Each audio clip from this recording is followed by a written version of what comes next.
Merci à vous tous qui nous suivez de partout, chers compatriotes. Que Dieu bénisse la République démocratique du Congo, notre grand pays. Que Dieu bénisse le président de la République démocratique du Congo, Félix-Antoine Tshisekedi Tshilombo. Que Dieu bénisse le peuple congolais. Que Dieu vous bénisse tous. Oui, nous sommes un samedi très heureux de savoir que vous êtes nombreux en train de nous suivre. Nous sommes là, nous ne cesserons jamais de vous informer, chers compatriotes. La République démocratique du Congo, les choses marchent très vite, les choses roulent très vite. Aujourd'hui, je vais vous parler de Joseph Kabila qui vient d'être interdit pour Okatanga. Abana kuluka kokende kuna pona kosala nini nini ezaki ba préparation na bango et makambo ezali flou et belé. Et aujourd'hui, vous allez comprendre que ce n'est plus Joseph Kabila aux manettes, c'est Félix Tshisekedi. Vous allez comprendre que Joseph Kabila, comme je l'ai toujours dit, qu'il n'est pas le tout-puissant. Allez, n'a pas massage na aéroport. Abeti massage c'était pour nani. Agangité pour nani. Je dois vous dire que Félix Azo 4 talibans la coalition se cache. Et l'autre comme côté Kosalema. Trop c'est trop. Dans ce pays, nous avons beaucoup souffert. On ne peut plus accepter voir un individu nous prendre en otage après plusieurs années au pouvoir. Il y a Bébé Sambo Cannabis. On ne peut pas accepter ça. Je vous parle également de Bahati Lukwebo, le sénateur, le professeur. Chers compatriotes, je commence avec le sénateur Bahati Lukwebo d'abord. Mais c'est horrible aujourd'hui. Na AFDC, boyibi ki cour constitutionnel ezala moyen kokata likambo oyo.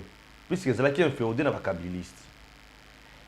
Donc comme il y a un tribunal de grande instance, il y a Gombe et Kati Likambo et reconnaître le professeur sénateur Bahati Lukwebo comme président statutaire, il y a AFDC et en même temps autorité morale, il y a AFDCA. Mais les usurpateurs, il y en a un cool. Au moment où je vous parle, il y a un certain Djamba qui a été déjà arrêté et condamné. J'aimerais d'abord lire ça pour vous comprendre. Tozo koma wapi pe tozo kende wapi. Bato ba comprendre te makambo bisika bazali komema yango. Comprenez d'abord. Je dois vous dire ceci. Namboka na biso makambo kotanga bo makambo kotanga pe awo ezana ngwebele. Voilà. Yoka. Dossier d'abord mibazani ni natanga pe na expliquer bien. C'est M. Christian Numbi Nkulu. Monsieur Christian Numbi Nkulu. Il est qui? Directeur à la CNSS Likasi, qui mobilise et affirme qu'il est membre de l'AFDC et que son autorité morale est Madame Nene Nkulu. Ok? Sa ministre de tutelle. Ok? Sa ministre de tutelle, bien sûr. Mais ce monsieur avait déjà librement démissionné de l'AFDC le 2 janvier 2019. Qui? Christian Numbi Nkulu. Il est toujours de la famille de Nene Nkulu. Un usurpateur, un fausseur, un flatteur. Ok? Tellement que bato bazosoki basangani basangani bakomi kosala biloko moko ya tina te ya buzoba. Alors, avant que tu y aies dans le bel Cambonaye, cette bande de tricheurs et d'escrocs politiques, déjà dans le viseur de la justice, après leur faux président, Patrick Djanga, qui se faisait passer pour le président national AI de l'AFDCA, et qui vient d'être condamné pour faux, usage de faux et usurpation de pouvoir. La liste déjà condamnée tellement longue. Djangawana se faisait passer pour président AI et AFDC. Baouti ko condamné Awa, la Kinshasa. Na dirait il y a 4 ans de prison pour un usage de faux en écriture, faux et consort. Ba condamné ba kangi. Ozo sala eloko ya batu. Nanko na lokuta. Ce monsieur a été condamné ici. Mais il y a aussi un autre maintenant, Christian Numbi Nkulu, Nakatanga Kuna, Nalikasi. Il est en train de mobiliser au nom, il y a AFDC. Au moment où Assis a démissionné déjà depuis le 2 janvier 2019. Mais comment vous expliquer quelqu'un qui avait déjà démissionné et aujourd'hui, il veut parler encore au nom de ces partis politiques-là? Ça, c'est de la provocation. Et au-delà de tout, à telemeli institution judiciaire na mboka na biso, à telemeli mboka na biso, puis à telemeli mibeko. Preuve à l'appui. Regardez ces documents que Gims nous montre. Ces documents, lettre de démission de Christian Numbi. Dans ces documents, il dit quoi? Lisons ensemble, chers compatriotes. On lit ces documents ensemble. Avec vous, vous allez comprendre. Vous allez comprendre. En tête, apôtre Numbi Nkulu, Christian Lubumbashi. Il a donné son numéro de téléphone, email aussi, avenue 15, numéro 15, avenue Tanganyika, quartier Golf, commune de Lubumbashi, ville de Lubumbashi. Hein? Vous avez compris.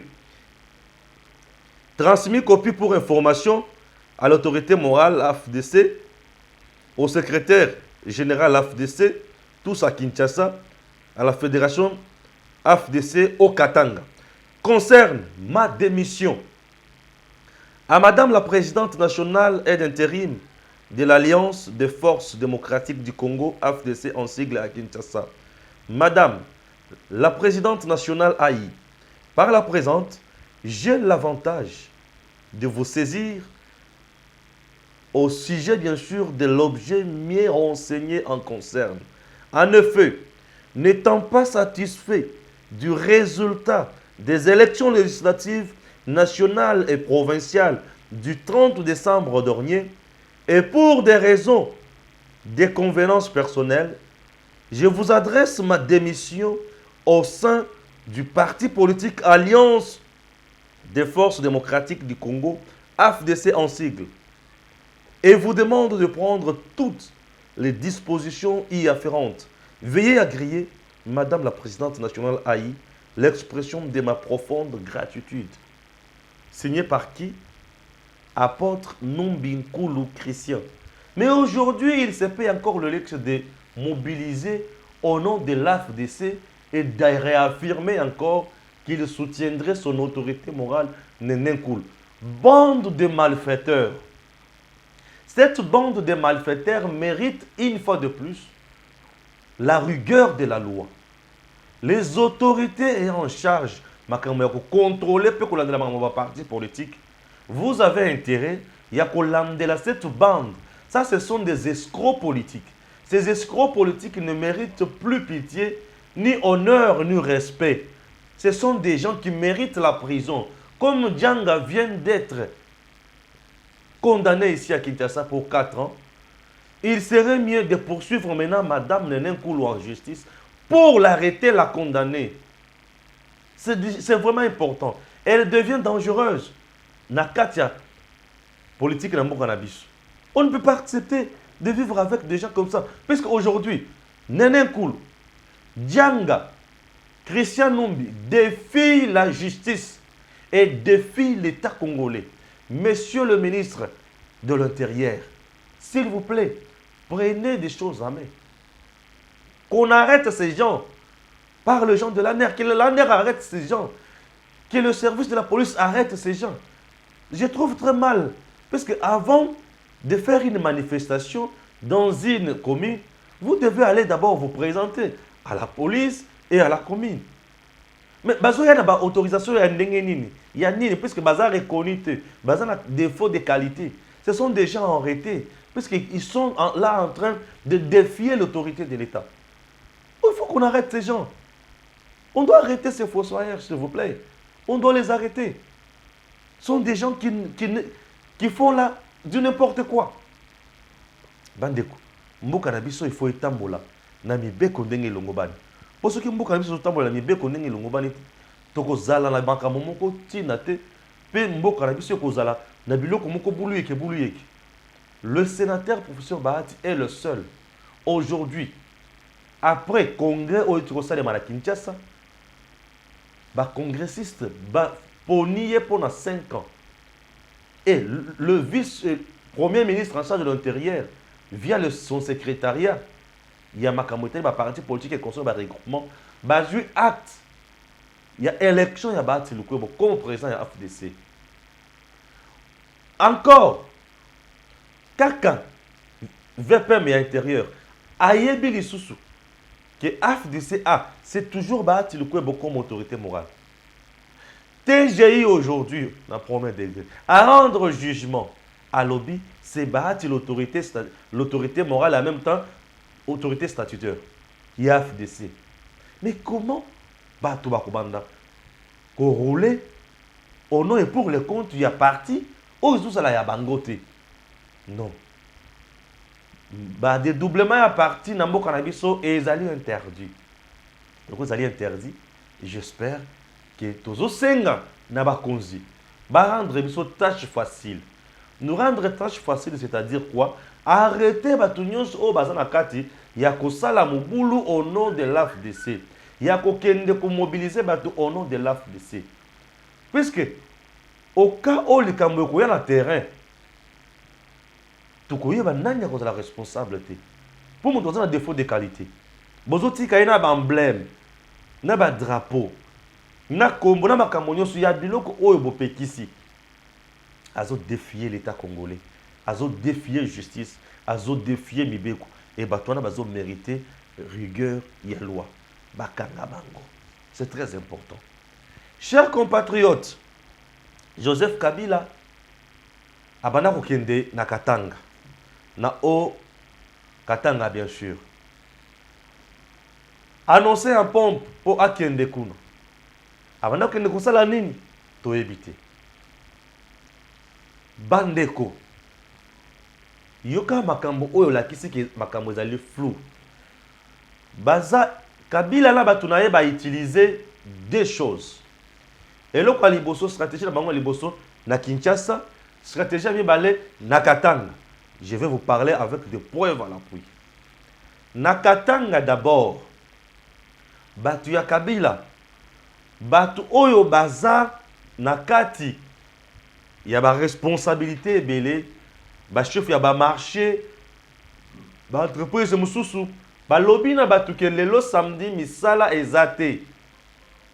Misala ezate, ezali journée chômée, bakende koyamba nani Kabila, bapesi bango ba jeton na bambongo, bakende koyamba Kabila. Ah, donc ba bomina ba marché.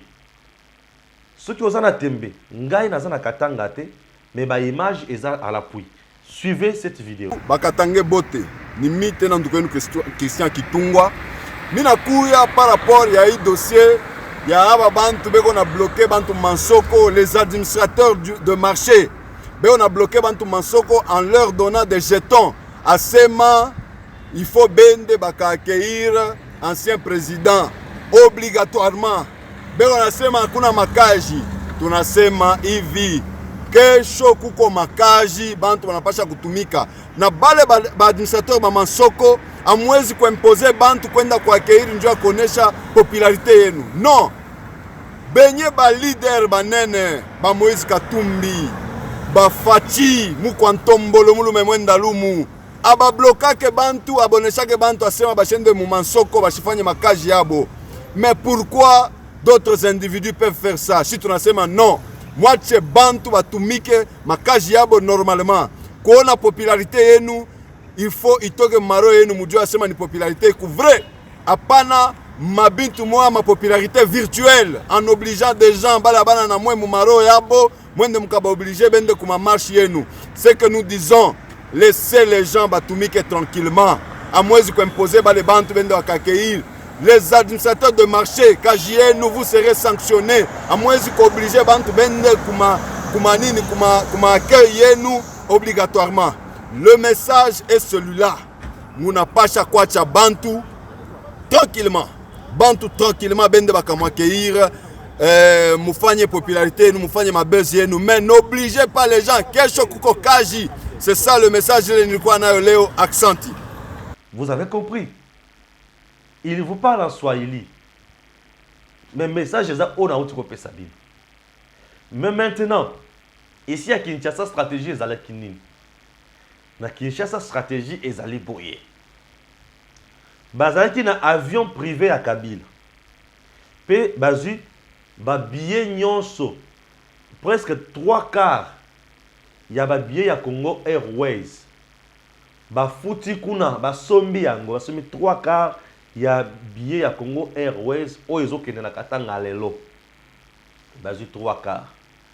Stratégie que ceux qui bapekisi bango na avion ya Kabila ekende na Katanga bango bakokipe yango te, bakokende kaka mbala moko na Congo Airways, bakoti kuna lokola ba passager nyonso bakei. Aviation civile et se rendre compte que le même gens wana basali stratégie mibale. C'est-à-dire basa déjà na mauvaise intention. Mauvaise intention ezali ya nini? Comment bayebi ke bakopekisa bango, bakopekisa avion na bango? C'est que baza sûr que le service de l'État est déjà au courant, il y a les cambo bazo qui ne kosa la kuna. Yango bamoni ke lokola bakoki kopekisa avion na biso privé, tomi sombela déjà ba billet pour avion mosusu. Ça c'est de 1. Siko stratégie oyo esali ke oyo ememi bango na Katanga, stratégie nini na Okatanga. Stratégie on ezali nini? Et le Liboso, que c'est la face du monde qu'ils sont aimés, qu'ils ont la majorité populaire. Puisque ici, se rendre compte que moyen, c'est la bozo, ezate, occupé bangote. À Libye, on sait la mamouana awa ezate. Moni les sous, c'est le comme balé. Na Katanga, bato balobaki kabila soki notala bandeko na ye na tuna ka bandeko kabila soki notala na Katanga na yebité. Pour durant mandat na ye mobimba toyebi kaka Jeannette, toyebi Zoé, toyebi Kabila.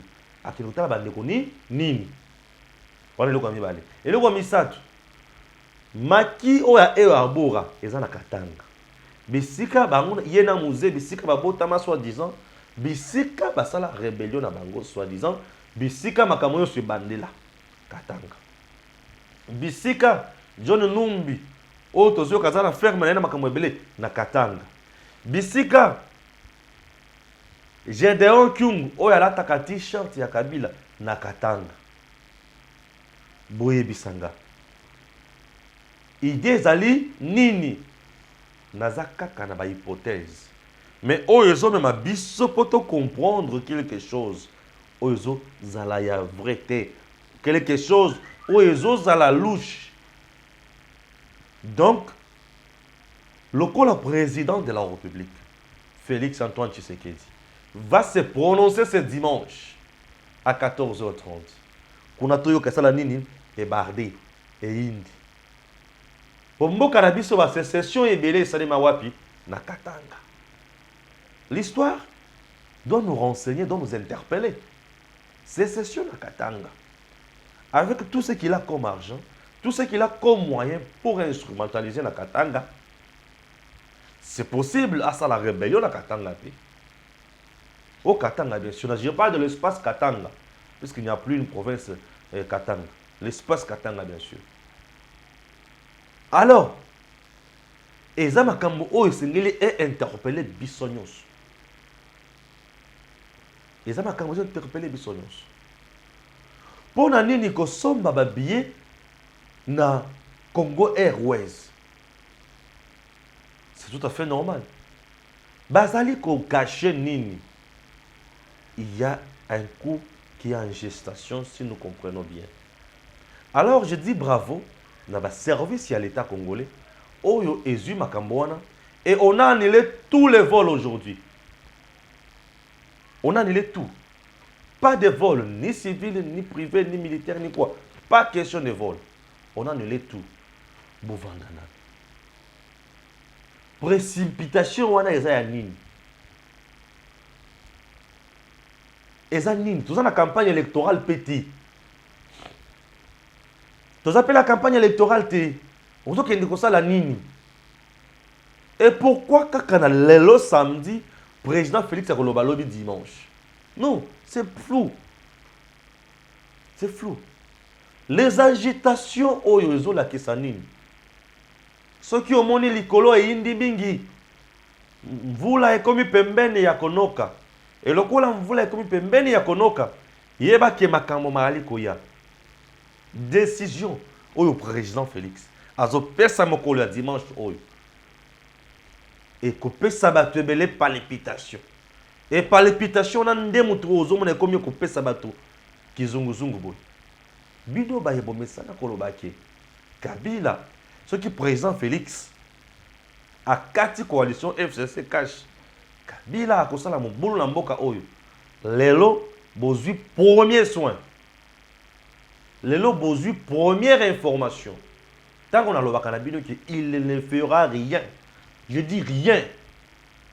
Oh, tokozonga simana mobulu, mobulu nini ye akosala na mboka oyo. Exacti. Le peuple congolais aujourd'hui est déjà conscient et mature. Tant qu'on va dogo ba kota na Kinshasa ba sala guerre te.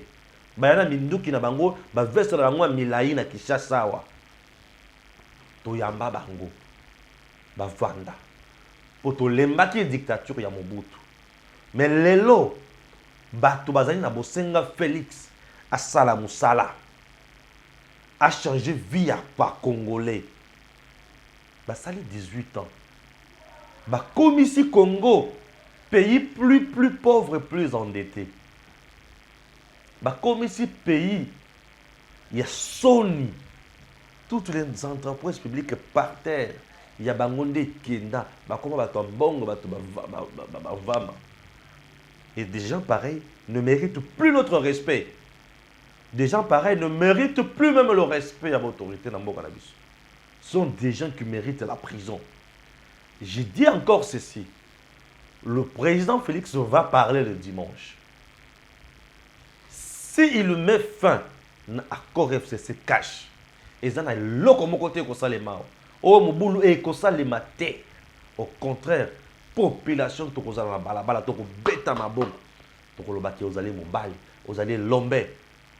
O longo le biso na borumbu. Moto bangi sabino te et l'autre côté que ça les mao. Population ina kokende kolanda Kabila po abetela maboko. Ye na minduki nini ya kobundisa lango l'État congolais. Bemba kanga ya catch. Asala yini? Awa na Kinshasa. Bemba kanga ya catch, je vous dis. Contre Mir. Kabila asala yini? Awa et singa force française pour sungaye. Ville paralysée. Anani. Nini. Le président c'est Félix. Et comme il veut agir au nom du peuple, il a posé à couper sa population et l'oko azozela. Chers compatriotes, moto bangi saote. Et sengwe kozala dimanche oyo. Donc le président Félix va nous donner la deuxième indépendance. Et cette deuxième indépendance va faire de la RDC un pays libre et vraiment indépendant. Et chers compatriotes, et c'est mon abus sur ma casse. Mon tougnon son anda qu'on a sifflet. Son bas sifflet. Mon conseil à 14h30. Assis les bisognos sont bêtes sifflet. Pour avoir l'accès. Mon conseil, to yoki. Peut-être aux simana yo. Au salabongo. Aux ala sifflet, zoa mi fini. Linzanza kotoy. Alors bien, si ici, au bête, papa, mon conseil, to yoki. To ali simana yo. Population nde mutu ala kisaka mokonzi na ye ke tozali sima na yo akopesaka mokonzi na ye force. Ce que population epesi mokonzi na ye force. Mokonzi azwaka makasi akozwa bwanya pe mayele ebele na bonzambe po asalela bino malamu koleka. Ce que mokonzi penza à se sentir qui azali aimé par son peuple, il fera de tout son mieux pour traquer tous les voleurs, pour traquer tous les corrupteurs, pour traquer tous les prédateurs. Oui. Mokonzi azalaka na sai. Ce qui a allé comme la population na ekosunga. To komi na tango, on a le baka tango koki. To soutenir le président Félix. To dénoncer munguna bisika nyonso azali na plan na ye nyonso. Munguna alonga biso te. Peuple congolais to nyokwa mingi. Ba fonctionnaire ya mboka na biso bazali bato ya pamba ya tina te. Bazaka sapato ya malonga te to komina suka ya mbula. Est-ce que sombele bana bilamba ya malonga pona kozongisa matondo pa ya nkolo nzambe na lolenge abateli bino mbula mobimba kokoso. Bokosala Koboni. Chers Congolais, aujourd'hui, il est temps pour comprendre maintenant que Motokosala est là comme côté dans beaucoup. Bemba était tellement aimé dans beaucoup en 2006. Mais tant que Kabila ça pas quand Bemba dans ces pays. Kabila Kenda, Bemba Kenda. Et ça na mutumoko ta ko bangisa mutu dans beaucoup. Qui croyait que Bagbo va kokanga na Côte d'Ivoire? Il a été arrêté. Oui. Et lui s'est arrêté. Oyo nyonso komeka kosala mubulu akofinama na la police. Akokangama na mibeko. Mutokosala l'autre côté. Le président Félix n'a pas violé la constitution. L'article 69 donne au président tous les pouvoirs possibles. Il y a que Zongisa Makamoyo Sonanzela, garant des bons fonctionnements des institutions. À moins que ça ne marche pas, il faut Zongisa Sonanzela. A violé mon bien comme mon côté. Moutoko Sayote, président Félix n'a violé aucune disposition constitutionnelle. Au contraire, il respecte ça. Et nous disons bravo à notre président. Que Dieu bénisse le président Félix Tshisekedi. Que Dieu bénisse la RDC. Nzamba batela belo nyonso. Bon week-end na mabota na bino. Tozala. Merci à Gims et à très bientôt.